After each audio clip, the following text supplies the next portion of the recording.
All right, today we're pulling back the curtain and diving deep into the DNA of storytelling itself. We are going to explore this universal pattern that sits right at the heart of pretty much every movie, every myth, and every novel you've ever loved. Let's get right into it. So, have you ever been sitting in a movie theater, maybe binge watching a series at home, and you get that weird sense of déjà vu? You know, that little voice in your head that whispers, hang on a second, I feel like I've seen this story before. Well, here's the secret. You have. You absolutely have. But what's really wild is that this isn't a flaw. It's not a bug in the system. It's the system's greatest feature. This repetition, this ancient pattern, is exactly what makes these stories so incredibly powerful. So our guide, our map for this whole explainer, comes from this amazing book by Christopher Vogler called The Writer's Journey. Now, Vogler built his work on the ideas of the famous mythologist Joseph Campbell, and he basically decoded this mythic structure that he argues is, well, it's hardwired into all of us.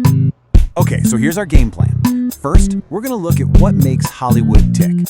Then, we'll break down the 12 stages of the hero's journey and meet its key characters. After that, we'll uncover the story of a little memo that literally changed movies forever. And finally, we'll see how this all applies to, well, to you. Let's kick things off with this really big idea, the hero's journey. It isn't some cheap screenwriting trick. Nope, it's an ancient, time-tested structure that makes stories connect with us on a really deep, fundamental level. You could almost say it's a pattern for life itself. Right, so Joseph Campbell called this the monomyth. He spent his life studying myths from every corner of the globe, and he found that deep down they were all telling the same essential story. Vogler's real genius was taking Campbell's dense, kind of academic ideas and turning them into a practical, step-by-step toolkit that modern storytellers could actually use. So, what is this map exactly? Well, it's a 12-stage cycle. It's a framework you can spot in everything from ancient Greek myths to the latest superhero blockbuster. Let's break it down. And here it is, the whole shebang, the hero's journey. You can see it's broken down into 3 acts, which should feel pretty familiar. Act 1 is the departure, where our hero gets pulled out of their normal life. Act 2 is the initiation, that's the main adventure. And Act 3 is the return, where our hero comes back home, but they're not the same person they were before.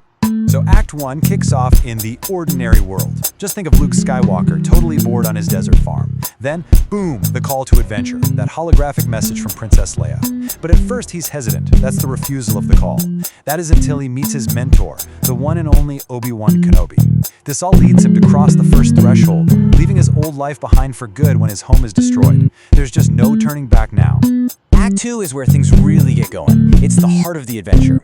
Our hero faces all sorts of tests, and they make allies and enemies. Think of Dorothy on the Yellow Brick Road, meeting the Scarecrow, the Tin Man, and the Lion. Together, they approach the inmost cave, the villain's lair. And then comes the ordeal. This is the hero's darkest moment, where they face death itself, like Dorothy and her friends trapped in the Wicked Witch's castle. But by surviving, they earn their reward. And finally, we have Act 3, the return. But it's never that easy, is it? The hero is often chased on the road back. They have to face one final test, a resurrection, which is like a second, ultimate life-or-death struggle. Once they pass that, they finally get to return with the elixir, which could be a treasure, some newfound wisdom or love, something to share with their ordinary world. Okay, so a journey is nothing without the people you meet along the way, right? The hero's journey isn't just a map of events, it's also a cast of characters. Or to use the technical term, what Carl Jung called archetypes. Now, an archetype is not a stereotype, it's way more flexible than that. A better way to think of them is like masks.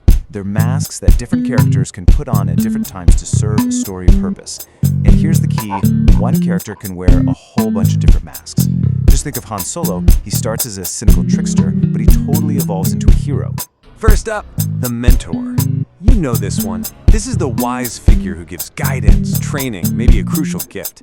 They get the hero ready for what's coming. It's Obi-Wan giving Luke his father's lightsaber, or Glinda the Good Witch reminding Dorothy she had the power all along. Next up, the Shadow. This is way more than just a typical villain. The Shadow represents the hero's biggest fears, maybe their dark side.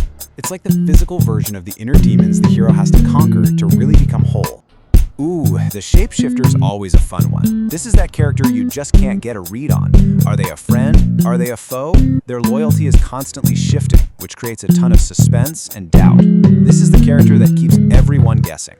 And finally, you've got the trickster. This character isn't just there for laughs. They're agents of chaos. They're the ones who challenge the status quo, poke fun at authority, and often force the hero and the world towards some much-needed change. So this is all a really fascinating theory. But did it actually have an impact in the real world?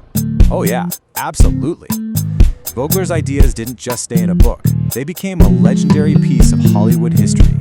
You see, while he was working as a story consultant at Disney, Vogler boiled down Campbell's massive ideas into this simple 7-page memo. He called it a practical guide to the hero with 1,000 faces. And that memo, it spread like wildfire. Executives passed it around, and it basically became this unofficial playbook for how to craft a great story. And this quote from producer Linda Obbs just nails why it was so valuable. It wasn't just some abstract theory. It was a practical tool. It was something creators could actually use to fix real story problems and ground their ideas in a structure that just works. The influence just kept growing. It got so widespread that by the late 90s, Spy magazine was calling Vogler's work the current industry Bible. I mean, it went from a helpful little memo to the foundational text for a whole generation of filmmakers. And just look at the sheer range of films it's influenced. We're talking everything from animated classics like The Lion King to mind-bending dramas like Fight Club. It even shaped nonlinear movies like Pulp Fiction. The hero's journey isn't about a single genre. It's a universal structure for telling a compelling story. And with that, our own little journey here is coming to an end. We've looked at the map, we've wrestled with some big ideas, and now we get to return with the elixir, this new way of looking at stories. But here's the final thought I want to leave you with. The hero's journey isn't just for screenwriters. It's a pattern for life itself. We all get calls to adventure, we all meet mentors, we all face our own ordeals. So this framework, it's a map, not just for the stories we watch, but for the story that we're all living.